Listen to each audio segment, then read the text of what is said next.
Tout s'est bien passé au niveau des dépôts des candidatures pour les candidats présidents de la République. Nous avions commencé cette opération depuis le 9 septembre 2023 pour la clôturer le 8 octobre 2023.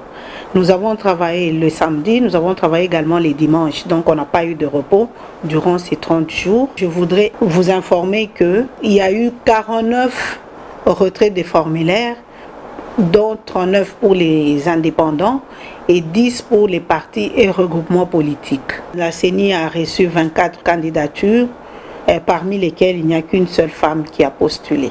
Et les 14 autres dossiers, on ne les a pas reçus parce qu'il y avait des pièces qui manquaient, soit c'était le certificat de nationalité, soit la preuve de paiement, ou même voir il y a des pièces qu'on a amenées qui n'étaient pas notariées.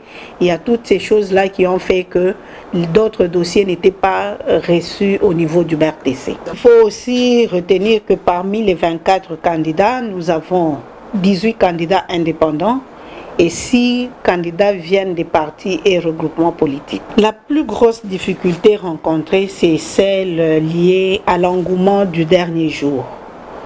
Tous ces temps ici, comme je le disais, il y a eu des semaines, il y a eu des jours où on n'avait pas de requérants. La majorité des candidats a attendu le dernier jour pour se présenter, ce qui fait qu'il y a eu la gestion de la foule, parce que quand un candidat vient, il ne vient pas seul, il se fait accompagner des membres de la famille, des militants, des membres de la famille biologique, voire même les membres de la famille politique.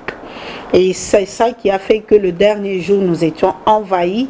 Je dois reconnaître aussi que nous avons eu des équipes, des professionnels. Nous avons également eu une très bonne équipe au niveau du BRTC, sans oublier l'équipe managériale qui a accompagné cette opération. Les premiers jours, nous avons enregistré 3 candidats, mais après cela, il y a eu quand même une période où il n'y avait plus de candidats pour déposer leur dossier.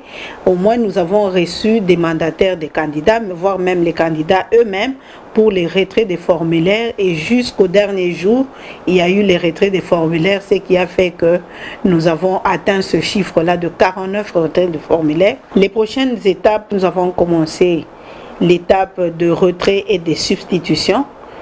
Un candidat peut se retirer pendant cette période. Un parti ou regroupement politique peut remplacer son candidat, changer son candidat. Et puis après, s'en suivra la délibération par l'Assemblée plénière pour publier la liste provisoire avant celle définitive après les décisions de la Cour d'appel.